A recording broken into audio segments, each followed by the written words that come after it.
दोस्तों, यदि आप टेली प्राइम सॉफ्टवेयर में बेहद आसानी के साथ कार्य करना सीखना चाहते हैं, जीएसटी से रिलेटेड जानकारी लेना चाहते हैं, तो इस संबंध में मेरे चैनल पर जो वीडियो अपलोड है उनको देखकर आप जानकारी ले सकते हैं, ज्ञान अर्जन कर सकते हैं, सीख सकते हैं। इसके अलावा चैनल पर आगे अपलोड होने वाली वीडियो का नोटिफिकेशन चाहते हैं तो चैनल को सब्सक्राइब करके बेल आइकन को प्रेस करके ऑल पर भी क्लिक कर दें। तो चलिए दोस्तों, देखते हैं कि आज हम क्या सीखने जाएंगे। आज का हमारा टॉपिक क्या रहेगा। दोस्तों, ये तो आप सभी को पता है कि जीएसटीआर 3V रिटर्न को फाइल करने की एक ड्यू डेट होती है और किसी भी पीरियड की जीएसटीआर 3V रिटर्न को यदि हम ड्यू डेट के बाद फाइल करने जाते हैं तो जितने दिन हमने डिले किया है उतने दिन की हमको लेट फीस देनी होती है।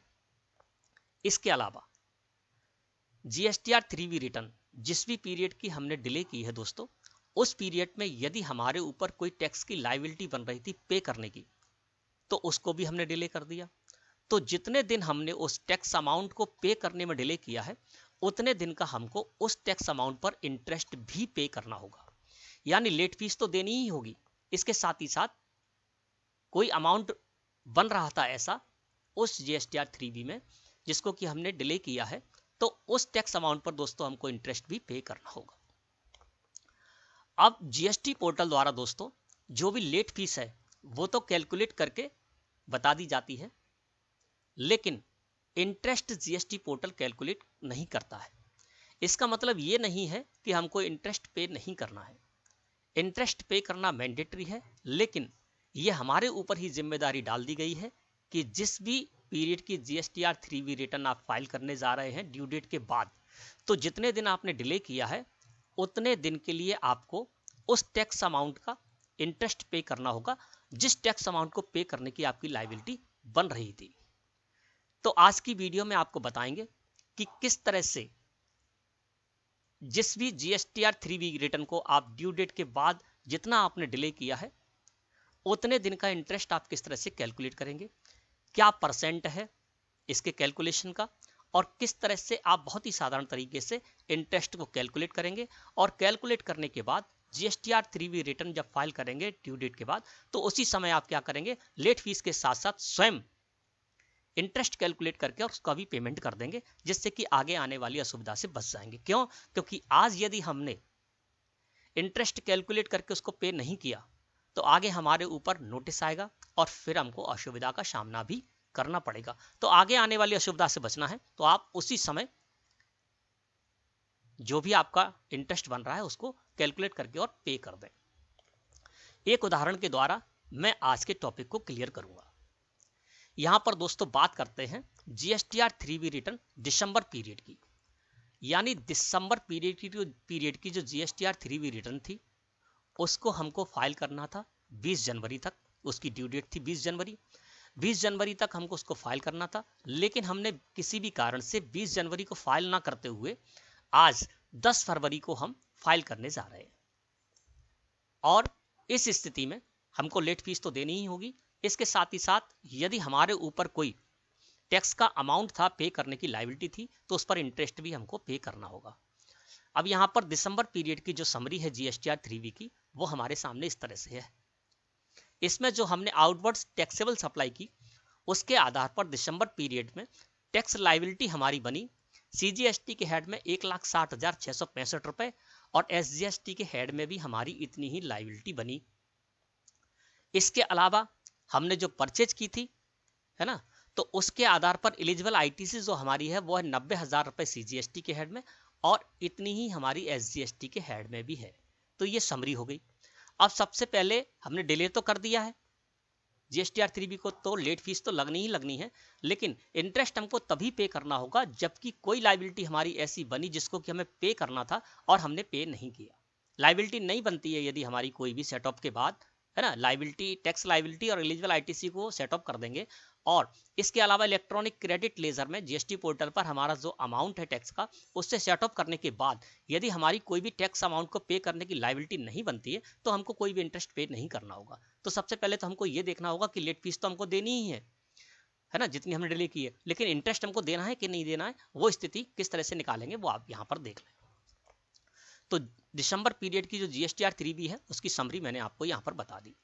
अब इस तरह देखेंगे तो इसको हम करेंगे सेट ऑफ आपस में। तो यहाँ पर जो हमारी लायबिलिटी है वो ज़्यादा है और आईटीसी है कम, तो लाइबिलिटी से हम आईटीसी को माइनस कर देते हैं।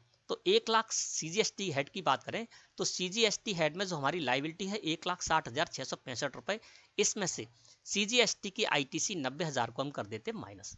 इसको जब माइनस करेंगे तो फिगर हमारा आ जाएगा, टैक्स लाइबिलिटी हमारी कितनी बची, 70,665 रुपए सीजीएसटी के हेड में, और इतनी ही हमारी एसजीएसटी के हेड में भी लाइबिलिटी बची, है ना। तो ये तो हमने क्या किया, दिसंबर पीरियड की जो जीएसटीआर 3B रिटर्न थी उसमें लाइबिलिटी और जो हमारी टैक्स की लाइबिलिटी उसको हमने अपनी आईटीसी से सेटअप कर लिया, और उसके आधार पर ये निर्णय निकल कर आया कि इसको जब हमने सेटअप कर दिया तो 70,665 रुपए सीजीएसटी के हेड में और 70,665 रुपए एसजीएसटी के हेड में हमको पे करने हैं। लेकिन इसके साथ ही साथ इलेक्ट्रॉनिक क्रेडिट लेजर में जो हमारा अमाउंट होता है टैक्स का, वो भी हमारी आईटीसी होती है, हम उसको भी सेटअप कर सकते हैं, है ना। तो पहले तो हमने क्या किया, दिसंबर पीरियड की जो हमारी समरी थी उसमें आपस में हमने इसको सेटअप कर दिया, और उसके बाद यहाँ पर निर्णय निकल कर आया कि टैक्स लाइबिलिटी 70,665 रुपए सीजीएसटी के हेड में हमको पे करनी है और 70,665 रुपए एसजीएसटी के हेड में हमको पे करनी है। अब जब हमने अपने इलेक्ट्रॉनिक क्रेडिट लेजर में जाकर देखा तो वहां पर सीजीएसटी के हेड में 45,665 रुपए का अमाउंट और इतना ही अमाउंट एसजीएसटी के हेड में भी शो हो रहा था, तो ये भी हमारी आईटीसी होती है, तो हम इसको इससे भी सेटअप करेंगे। अब जो हमारी दिसंबर पीरियड में लाइबिलिटी निकल कर आ रही थी 70,665 रुपए सीजीएसटी के हेड में और इतनी एसजीएसटी के हेड में, इसको सेटअप कर दिया हमने इलेक्ट्रॉनिक क्रेडिट लेजर में जो अमाउंट था उससे। तो 70,665 रुपए जो दिसंबर पीरियड की हमारी लाइबिलिटी थी उसको इलेक्ट्रॉनिक क्रेडिट लेजर में सीजीएसटी के हेड में जो अमाउंट था उससे हमने कर दिया सेटअप, है ना। तो 70,665 रुपए जो लाइबिलिटी बन रही थी इलेक्ट्रॉनिक क्रेडिट लेजर में 45,665 रुपए थे, 70,665 रुपए दिसंबर पीरियड की लाइबिलिटी में से हमने माइनस कर दिया इलेक्ट्रॉनिक क्रेडिट लेजर का अमाउंट को, तो 25,000 रुपए हमारी सीजीएसटी के हेड में लाइबिलिटी निकल कर आ गई, और इतनी ही लाइबिलिटी हमारी एसजीएसटी के हेड में भी निकल कर आ गई। अब इस पीरियड की जो रिटर्न है 3B उसमें हमने क्या किया, दिसंबर पीरियड की जो भी हमारी लाइबिलिटी थी उसकी आईटीसी से हमने सेटअप कर दिया, ठीक है। इसके बाद इलेक्ट्रॉनिक क्रेडिट लेजर में जो अमाउंट पड़ा था उसको भी हमने सेटअप कर दिया, ये भी ठीक है। और इस सबको सेटअप करने के बाद अब हमारे पास कोई भी आईटीसी नहीं है, इलेक्ट्रॉनिक क्रेडिट लेजर में भी कोई बैलेंस नहीं बचा, है ना। सब हमने सेटअप कर लिया। अब इसके बाद जो हमारी नेट लाइबिलिटी निकल कर आई वो आई सीजीएसटी के हेड में 25,000 रुपए और एसजीएसटी के हेड में 25,000 रुपए। अब दोस्तों ये जो 25,000 रुपए सीजीएसटी के हेड के थे और 25,000 रुपए एसजीएसटी के हेड में जो अमाउंट आ रहा है इसको हमको ड्यू डेट तक पेमेंट कर देना था, यानी 20 जनवरी तक हमको इसको पेमेंट कर देना था, लेकिन हमने डिले कर दिया, 10 फरवरी को इसको पे करने जा रहे हैं। तो हमको इस पीरियड का जो डिले किया उस पीरियड का हमको इस पर हमको इंटरेस्ट कैलकुलेट करना होगा और उस इंटरेस्ट को पे भी करना होगा। अब ये किस तरह से करेंगे वो आपको बताते हैं, ठीक है ना। अब यहाँ पर हमारी नेट लाइबिलिटी तो निकल कर आ गई, सीजीएसटी के हेड में 25,000 रुपए और एसजीएसटी के हेड में 25,000 रुपए, इसी पर हमको इंटरेस्ट देना होगा। हमको ग्रॉस लाइबिलिटी पर इंटरेस्ट नहीं देना होगा। जैसे यदि ग्रॉस लाइबिलिटी की बात करें तो दिसंबर पीरियड में ग्रॉस लाइबिलिटी 1,60,665 रुपए सीजीएसटी के हेड में आ रही थी और 1,60,665 रुपए एसजीएसटी के हेड में, तो हमको ग्रॉस लाइबिलिटी पर इंटरेस्ट पे नहीं करना होता है। हम क्या करेंगे, पहले अपने आईटीसी सेटअप कर लेंगे, उसके बाद इलेक्ट्रॉनिक क्रेडिट लेजर में कोई अमाउंट है उसको भी सेटअप कर लेंगे और उसके बाद हमारी निकल कर आएगी नेट लाइबिलिटी, जो कि हमको अपने कैश लेजर से पे करनी है, यानी चालान जनरेट करना होगा उससे पे करनी है। तो जो नेट लाइबिलिटी सारे सेटअप करने के बाद नेट लाइबिलिटी जो निकल कर आएगी उस पर ही दोस्तों हमको इंटरेस्ट पे करना है। अब जानते हैं कि हमने कितने दिन डिले किया और किस तरह से हम इंटरेस्ट कैलकुलेट करेंगे, क्या इंटरेस्ट का परसेंटेज है वो जानते हैं। अब हम आ गए इस जगह, तो सबसे पहले तो हमको ये देखना होगा कि हमने कितने दिन इसको डिले किया है, तो वो कैसे निकालते हैं दोस्तों। तो इसके लिए दोस्तों मैंने अपने चैनल पर एक सेपरेट वीडियो बनाई हुई है, अपलोड है, आप उस वीडियो को देख सकते हैं, जिसमें मैंने ये बताया है कि जीएसटीआर 3B रिटर्न यदि आप ड्यू डेट के बाद यानी लेट फाइल करते हैं तो जो डिले किया है आपने जितने दिन, तो उन दिनों के लिए आप पर कब 20 रुपए पर डे के हिसाब से और कब 50 रुपए पर डे के हिसाब से लेट फीस देनी होगी। बहुत सारे कंफ्यूजन होते हैं, वो मैंने इस वीडियो में दूर किए हैं। इसके अलावा इस वीडियो में ये भी बताया है कि जो आपको लेट फीस देनी है तो उसके लिए आप दिन किस तरह से कैलकुलेट करेंगे, यानी कितने दिन की आपकी लेट फीस निकल कर आई है किस तरह से कैलकुलेट करेंगे, ये एक एग्जाम्पल के द्वारा बताया है। तो इस वीडियो को यदि आप देखना चाहते हैं तो अभी जो वीडियो देख रहे हैं उसके डिस्क्रिप्शन में आपको इस वीडियो की लिंक मिल जाएगी। उसके साथ ही साथ अभी जो वीडियो आप देख रहे हैं उसके लास्ट में थंबनेल भी आपको इस वीडियो को मिल जाएगा, इस पर क्लिक करके भी आप इस वीडियो को देख सकते हैं और अच्छे से समझ सकते हैं। अब यहां पर हमको ये निकालना है कि लेट फीस हम पर कितनी लगेगी। तो दोस्तों मैंने आपको बताया है कि जो लेट फीस आप कैलकुलेट करेंगे, वैसे तो जीएसटी पोर्टल ही कैलकुलेट करके दे देगा, लेकिन हम ये देखते हैं कि हमने कितने दिन डिले किया था, क्योंकि उसी आधार पर हमको इंटरेस्ट भी निकालना होगा। तो हमको क्या करना था, दिसंबर पीरियड की जीएसटीआर 3B रिटर्न 20 जनवरी तक हमको फाइल कर लेनी थी। तो जो डिले किया है दोस्तों, तो जो ड्यू डेट है उसके अगले दिन से हम इसको कैलकुलेट करेंगे, और जिस डेट को हम ये जीएसटीआर 3B रिटर्न फाइल करने जा रहे हैं उस डेट को भी इसमें इंक्लूड कर लेंगे। तो इस हिसाब से देखें तो 21 जनवरी से लेकर और 10 फरवरी के बीच में जितने दिन हमने डिले किया है वो यहाँ पर आ जाएंगे। तो 21 फरवरी से देखें तो 11 दिन तो हमने जनवरी में डिले कर दिया, और 10 फरवरी को फाइल करने जा रहे हैं 10 दिन हमने वो भी ऐड कर लिए। तो इस तरह से हमने 21 दिन इसको डिले किया था। तो 21 दिन जो हमने डिले किया है तो उस पर 50 रुपए पर डे के हिसाब से हमारे ऊपर लेट फीस लगेगी, क्योंकि हमारी टैक्सेबल सप्लाई है इस पीरियड में, है ना। तो यहाँ पर 21 इंटू 50 कर देंगे तो 1050 रुपए हमारी लाइबिलिटी होगी लेट फीस की, जो कि जीएसटी पोर्टल द्वारा कैलकुलेट कर दी जाएगी अगले मंथ की, जब हम जीएसटीआर 3B रिटर्न फाइल करने जाएंगे, अगले पीरियड की जब हम जीएसटीआर 3B रिटर्न फाइल करने जाएंगे तो वहाँ पर इतना कैलकुलेट होकर आ जाएगा अपने आप, और वो हमको पेमेंट करना होगा। तो यहाँ पर 21 दिन की हमारे ऊपर लेट फीस लगेगी 50 रुपए प्रति दिन के हिसाब से, 1050 रुपए हो गए, और इसको हमको सीजीएसटी और एसजीएसटी के हेड में डिवाइड करना होगा। तो सीजीएसटी के हेड में 525 रुपए और एसजीएसटी के हेड में 525 रुपए, इस तरह से 1050 रुपए हमको लेट फीस देनी होगी। अब हमने यहाँ पर ये निकाल लिया कि हमने 21 दिन लेट किया था इस रिटर्न को, है ना, डिले किया था 21 दिन। अब 21 दिन का हमको इंटरेस्ट देना होगा 25,000 रुपए सीजीएसटी और 25,000 रुपए एसजीएसटी की जो हमारी लाइबिलिटी बन रही थी उस पर, क्योंकि ये पेमेंट जो हमको इलेक्ट्रॉनिक कैश लेजर से ही पेमेंट करना होगा, यानी हमको चालान जनरेट करना होगा, उस चालान का पेमेंट करना होगा, फिर हमारे इलेक्ट्रॉनिक कैश लेजर में वो अमाउंट आ जाएगा और फिर उसको हम पे कर पाएंगे।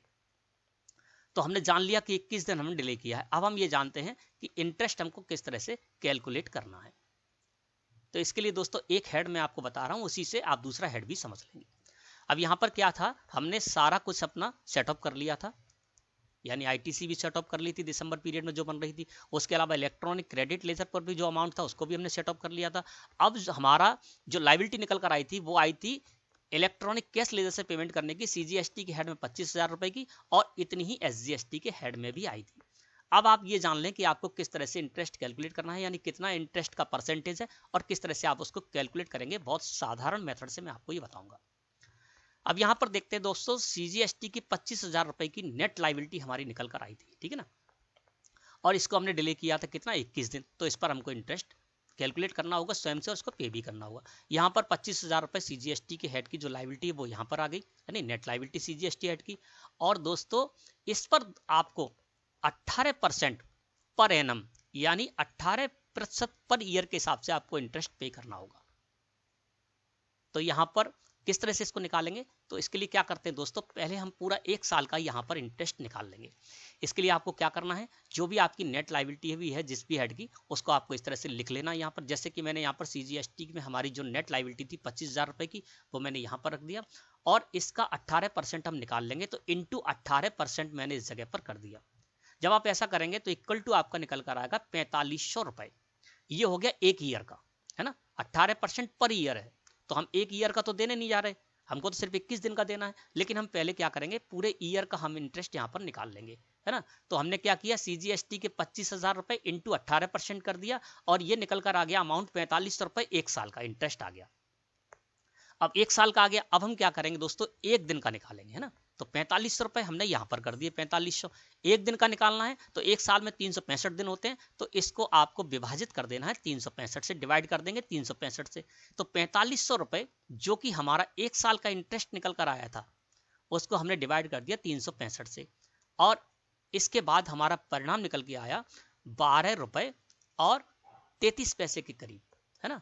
ये 1 दिन का निकल कर आ गया इंटरेस्ट हमारा, ठीक है ना। तो आपको समझ में आ गया होगा, 1 दिन का इंटरेस्ट, पहले हमने क्या किया, पूरे साल का निकाल लिया 18% इंटू करके, तो 4500 रुपए आ गया, 1 साल का आ गया। अब हम 1 दिन का निकालते तो 4500 को हमने भागित कर दिया 365 से, और इसके बाद हमारा 1 दिन का इंटरेस्ट इतना निकल कर आ गया। अब हमको कितने दिन का देना, 21 दिन का, तो हमने यहाँ पर 1 दिन का लिख दिया 12.329 इंटू 21, है ना। तो 1 दिन का इंटरेस्ट तो ये निकल के आ गया था। अब 21 दिन का देना था तो इंटू कर दिया हमने 21 से, और जब हमने ऐसा किया तो 259 रुपए हमारा सीजीएसटी के हेड का इंटरेस्ट आ गया, है ना, एक हेड का है। और इतना ही हमारा आ जाएगा एसजीएसटी के हेड में भी, क्योंकि सेम अमाउंट है, तो 259 रुपए एसजीएसटी का इंटरेस्ट भी निकल कर आ जाएगा। तो दोस्तों हमको क्या करना है, जब हम जीएसटीआर 3B रिटर्न 10 फरवरी को फाइल करने जा रहे हैं, तो हमने इंटरेस्ट कैलकुलेट कर लिया। अब हम क्या करेंगे, 25,000 रुपए सीजीएसटी के हेड में टैक्स पे करेंगे और 259 रुपए सीजीएसटी का इंटरेस्ट भी पे कर देंगे। इसी तरह से एसजीएसटी के भी 25,000 रुपए जो हमारी नेट लायबिलिटी बननी थी, 25,000 रुपए टैक्स का पे कर देंगे और उस पर भी 259 रुपए एसजीएसटी का इंटरेस्ट अमाउंट हम पे कर देंगे। तो दोस्तों आपको समझ में आ गया होगा कि किस तरह से आपको इंटरेस्ट कैलकुलेट करना है, स्वयं ही कैलकुलेट करना है, उसको पे भी करना है ना। तो मैंने आपको बता दिया मेथड कि किस तरह से आपको इंटरेस्ट कैलकुलेट करना है। अब आपको क्या करना होगा, जीएसटी पोर्टल पर जाकर आपको चालान जनरेट करना होगा। अब यहाँ पर मैंने चालान भी आपके लिए बनाकर दिखाया है कि किस तरह से आपको अमाउंट यहाँ पर फिलअप करना है और चालान जनरेट करना है। आपको ये ध्यान रखना है, ये तो मेजर हेड है, सीजीएसटी, आईजीएसटी, सेस और एसजीएसटी, है ना। और ये माइनर हेड है, tax, interest, penalty, fees, others, है ना। तो इसमें आपको क्या करना है कि जो भी हेड है, किस हेड में आप पे करने जा रहे हैं उस हेड को आपको यहाँ पर ध्यान रखना है। और जो माइनर हेड है यानी टैक्स, इंटरेस्ट, किसका पेमेंट आप यहाँ पर करने जा रहे हैं वो आपको करना है। तो यहाँ पर हमको टैक्स कितना पे करना था, 25,000 रुपए सीजीएसटी के हेड में। तो देखिए यहाँ पर सीजीएसटी मैंने मेजर हेड ले लिया सीजीएसटी, और टैक्स के कॉलम में मैंने रख दिया 25,000 रुपए सीजीएसटी के हेड में, और 25,000 रुपए हमको एसजीएसटी के हेड में पे करने थे। तो 25,000 रुपए हमने यहाँ पर टैक्स में कर दिए, 25,000 रुपए एसजीएसटी के हेड में, ठीक है ना। इसके बाद जो हमको इंटरेस्ट पे करना था, तो हमने इंटरेस्ट निकाल लिया, कितना, 259 रुपए हमको सीजीएसटी के हेड में इंटरेस्ट पे करना था 25,000 रुपए के ऊपर, और 259 रुपए हमको एसजीएसटी के हेड में इंटरेस्ट पे करना था, वो हमने यहाँ पर इंटरेस्ट के कॉलम में रख दिया, ठीक है ना। यदि आपकी आईजीएसटी की कोई टैक्स लायबिलिटी बनती है, क्योंकि मेरे केस में सीजीएसटी और एसजीएसटी की लायबिलिटी बनी थी, यदि यहाँ पर 20,000 रुपए आपकी आईजीएसटी की भी लायबिलिटी बनती, तो 20,000 रुपए पर भी आप इंटरेस्ट कैलकुलेट करके और यहाँ पर इंटरेस्ट में डाल देते हैं ना। तो जिस हेड में आपकी लायबिलिटी बन रही है उसी हेड का इंटरेस्ट आपको इंटरेस्ट के कॉलम में यहाँ पर रखना है ना। और इसके बाद लेट फीस के कॉलम में हमको लेट फीस रखनी है। तो लेट फीस हमको कितनी देनी थी, 525 रुपए, 1050 रुपए हुए थे 21 दिन के, तो 525 रुपए सीजीएसटी के हेड में और 525 रुपए एसजीएसटी के हेड में। तो लेट फीस आपकी सीजीएसटी और एसजीएसटी के हेड में ही जाएगी, है ना। तो इसमें दोनों में आपको जितना भी है वो आपको यहाँ पर अमाउंट रख देना। तो आपको ये ध्यान रखना है कि जिस हेड में जो पेमेंट आपको करना है उसी हेड में उस अमाउंट का आप चालान जनरेट करें। ये नहीं है कि सारा का सारा ऐड करके, जैसे मान लीजिए इसका टोटल हुआ 51,568 रुपए और आप इसको दो भागों में डिवाइड करके टैक्स में ही रख दें, तो फिर क्या करेंगे, जब आप पे करने जाएंगे इंटरेस्ट और फीस, तो वो आप पे नहीं कर पाएंगे, क्योंकि जिस हेड में आपने चालान बनाया है उसी हेड में आप उसको यूज कर सकते हैं। हालांकि एक दूसरा तरीका भी है PMT 09, जिसमें कि आप ये किसी भी हेड में कर दे तो उसको एक से दूसरे हेड में ले जा सकते हैं, मेजर से माइनर हेड में भी ले जा सकते हैं, है ना। लेकिन वो थोड़ा सा प्रक्रिया लंबी हो जाएगी। तो सही तरीका यही है कि आप क्या करें, जो भी जिस भी कॉलम में आपको अमाउंट रखना है उसी कॉलम में यहाँ पर रखें, जिससे कि आपको कोई प्रॉब्लम नहीं आएगी। अब यहाँ पर हमको 25,000 रुपए सेंट्रल टैक्स के हेड में पे करने थे टैक्स के, तो हमने टैक्स के कॉलम में रख दिया 25,000 सीजीएसटी हेड में और 25,000 एसजीएसटी के हेड में रख दिया। इंटरेस्ट हमको 259 रुपए सीजीएसटी के हेड में पे करने थे, तो इंटरेस्ट के कॉलम में 259 मैंने रख दिए और एसजीएसटी में भी 259 रुपए इंटरेस्ट के कॉलम में रख दिए। फीस हमको 525 रुपए सीजीएसटी के हेड में पे करनी थी लेट फीस, तो हमने फीस के कॉलम में 525 रुपए रख दिए सीजीएसटी के हेड में, और एसजीएसटी के हेड में भी 525 रुपए रख दिए, और टोटल ये चालान हो गया 51,568 रुपए का। अब यहां से हम चालान जनरेट करेंगे और अपनी जो बैंक है उस बैंक से इसको पेमेंट कर देंगे, जिससे कि इलेक्ट्रॉनिक कैश लेजर में हमारा ये अमाउंट टैक्स के अमाउंट में 25,000 रुपए सोने लगेगा, 259 सीजीएसटी और एसजीएसटी के इंटरेस्ट के कॉलम में सोने लगेगा, और फीस के कॉलम में 525 रुपए सोने लगेगा। और इस तरह से फिर हम क्या करेंगे, अपनी जब GSTR 3B रिटर्न जो कि हम 10 फरवरी को फाइल करने जा रहे हैं उसको हम फाइल कर लेंगे और सारा अमाउंट जो है हमारा सेट ऑफ हो जाएगा, और इस तरह से दोस्तों हम अपना कार्य कर पाएंगे।